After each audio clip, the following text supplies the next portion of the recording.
12 مرتبه سوره توحید قل هو الله احد، دو رکعت میخوانیم و بعد از رکعت دوم ما سلام میخونیم و دیگه رکعت دوم شروع میکنیم و بعد از اون چیز در سجده دعا هست 70 مرتبه و بعد از سجده 70 مرتبه صلوات بر محمد و آل محمد هست و بعد از اون یک دعای یعنی نیم سطر هست اون و بعد از اون ما میریم چیز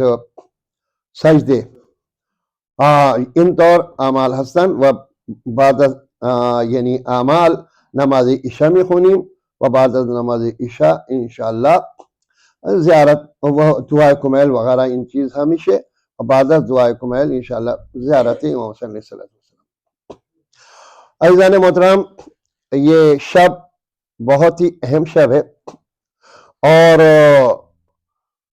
پیغمبر اسلام صلی اللہ علیہ وآلہ وسلم جب ماہ رجب آتا تھا تو تمام لوگوں کو جمع کر لیا کرتے تھے اور تمام لوگوں کو جمع کرنے کے بعد مسجد النبی میں پیغمبر اسلام باقاعدہ خطبہ ارشاد فرماتے تھے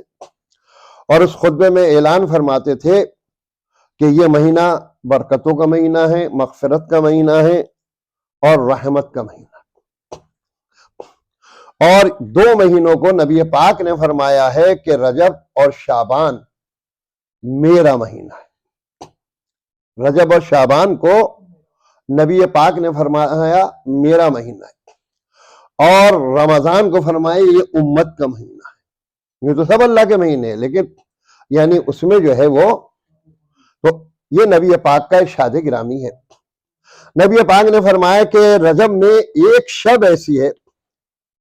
جو سال کی اہم ترین شبوں میں سے ایک شب ہے. تو اس کے سلسلے میں جو اس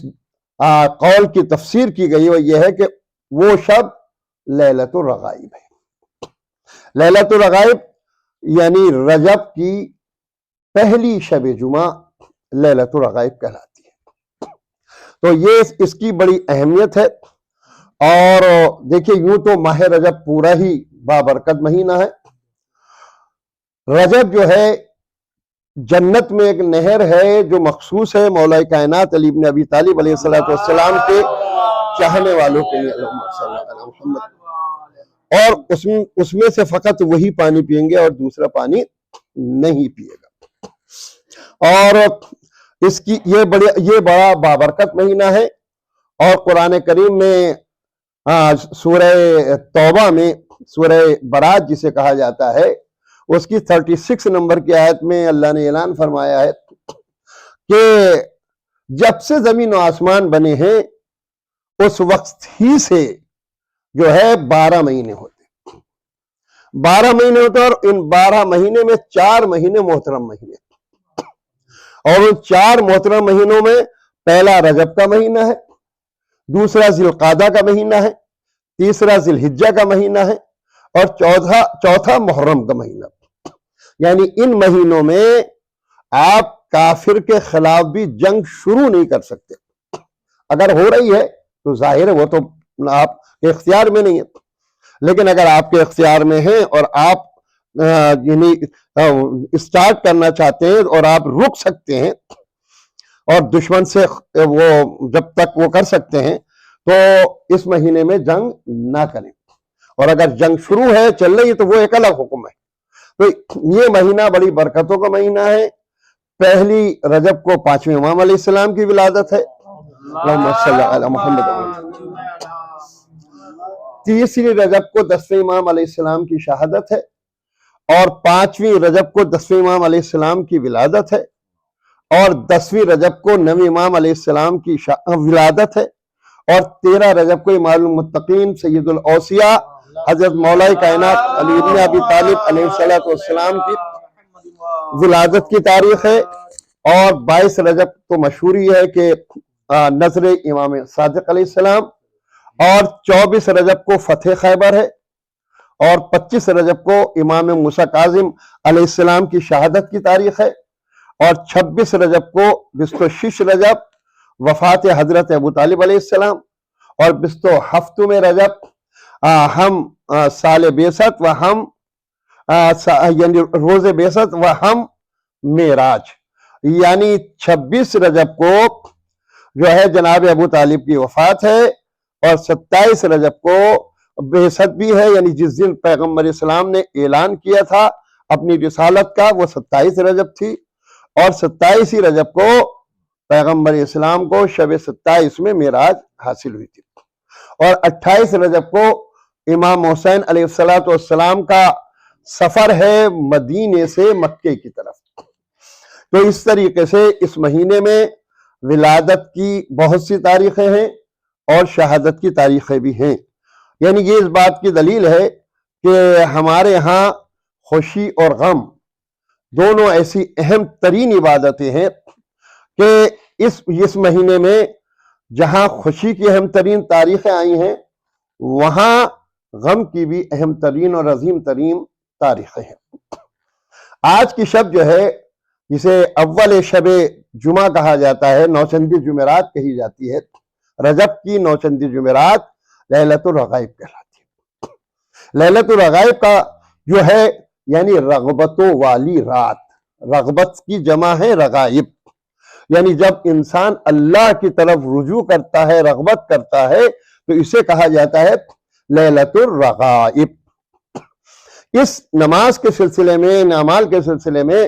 بس میں ایک مختصر سی حدیث کے بعد پھر آپ اعمال کے بارے میں بتاؤں گا آپ کو، کہ روایات میں ہے کہ جب اول قبر ہوگی، کیونکہ اول قبر جو ہوتی ہے مرنے والے کی سب سے سخت منزل ہوتی ہے، کیونکہ سب کچھ بدل جاتا ہے، سب کچھ بدل جاتا ہے۔ اب پہلی رات جو ہوتی ہے اتنی ڈراؤنی، اتنی خوفناک ہوتی ہے، آپ کہیں چلے جائیں، کوئی نہ دشمن ہو نہ کچھ نہ ہو، اور آپ اکیلے صحرا میں ہو، کوئی دشمن کا خوف نہیں، لیکن کتنی وحشت ہوگی رات کی تاریکی، اور آپ کو کتنا خوف لگے گا۔ سوچئے قبر تو یہاں تو یہ بھی ہے کہ آپ صحرا میں ہیں پلٹ کے آ سکتے، لیکن قبر سے تو آپ پلٹ کے نہیں آ سکتے۔ تو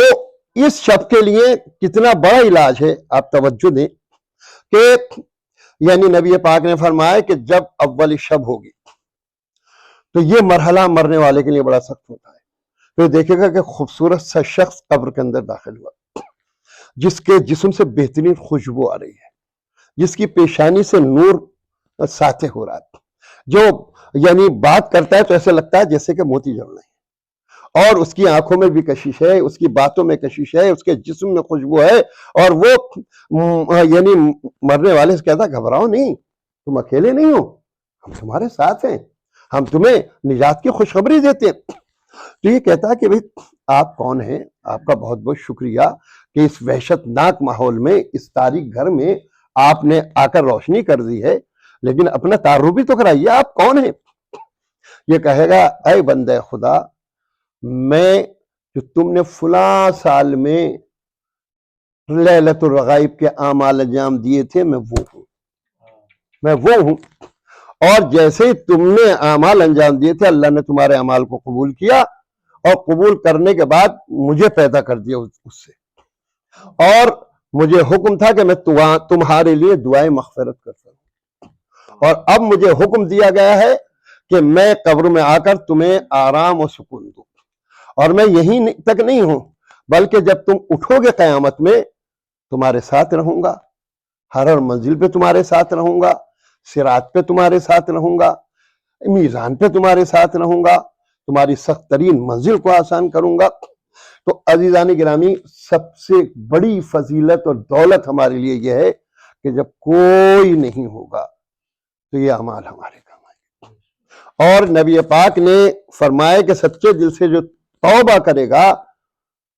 فرشتے آواز دیتے ہیں کہ اللہ کی رحمت کے دروازے کھلے ہوئے ہیں، تم توبہ کرو۔ تو انسان سچے دل سے جو توبہ کرے گا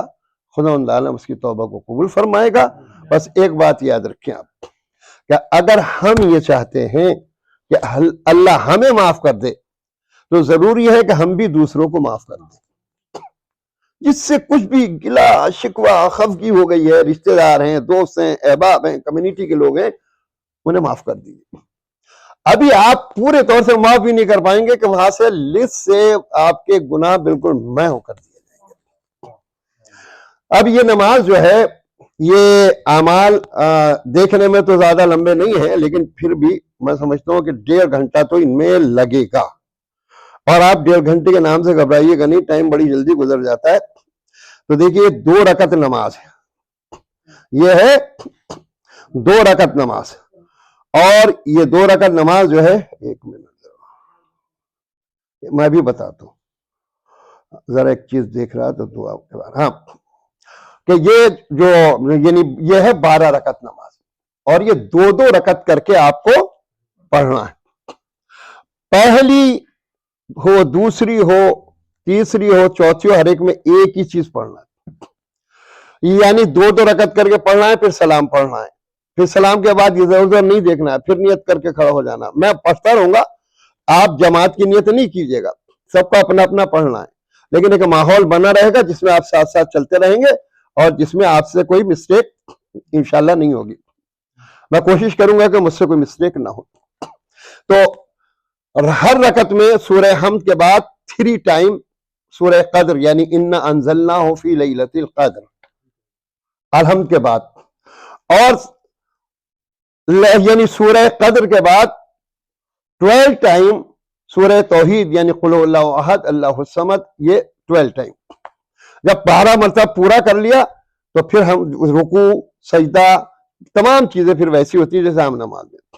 جب 2 رکعت نماز ہم پوری کر لیں گے تو اس کے بعد پھر ادھر ادھر دیکھے بغیر 2 رکعت کی نیت کریں گے، اور پھر اسی طریقے سے ہوگا یہاں تک کہ 12 رکعت نماز پوری ہو جائے گی۔ جب 12 رکعت نماز ہو جائے گی تو آج کی نماز کے لیے میں پھر 70 ٹائم صلوات، تو 70 ٹائم جو صلوات ہے، یہ صلوات تھوڑی سی ذرا ہٹکے ہے مختصر ہی، لیکن اگر آپ لوگ نہ دوہرا سکیں تو جو روزمرہ کی صلوات ہے اسی کو پڑھ لیں۔ یہ صلوات ہے اللہم صلی علی محمد نبی الامی وعلی آلہ، اللہم صلی علی محمد نبی الامی وعلی آلہ۔ اگر یہ آپ کی زبان پہ نہ چڑھے تو سیدھا سیدھا کہہ دیں اللہم صلی علی محمد وعلی محمد، 70 ٹائم پڑھنا آپ کو۔ پھر جب یہ 70 ٹائم پورا ہو جائے گا تو پھر آپ کو جانا ہے سجدے میں، میں بتاتا رہوں گا لیکن پھر بھی، تو 70 ٹائم سجدے میں جا کے آپ کو تسبیح پڑھنا ہے، یعنی ذکر خدا کرنا ہے، سبوح قدوس رب الملائکۃ والروح، 70 ٹائم۔ اور جب آپ 70 ٹائم پورا کر لیں گے تو پھر اٹھ کے بیٹھیں گے، اور بیٹھ کے آپ کہیں گے رب اغفر وارحم وتجاوز عما تعلم انک انت العلی الاعظم۔ تو یہ جو ہے یہ 70 ٹائم آپ کو پڑھنا ہے، اور پھر اس کے بعد جو ہے سجدے میں جانا ہوگا، اور پھر سجدے میں سبوح قدوس رب الملائکۃ والروح 70 ٹائم۔ تو سجدے میں 2 مرتبہ جا کے آپ کو 70 ٹائم جو ہے یہ پڑھنا ہے۔ یہاں اعمال ہو گئے اتنے تمام۔ اس کے بعد دعائے کمیل ہوگی، حدیث قصہ ہوگی، سورہ قرآن کا پڑھا جائے گا، اور اس کے بعد زیارت امام حسین علیہ السلام کہ جس کے پڑھنے کا یوں شب جمعہ میں بھی ہے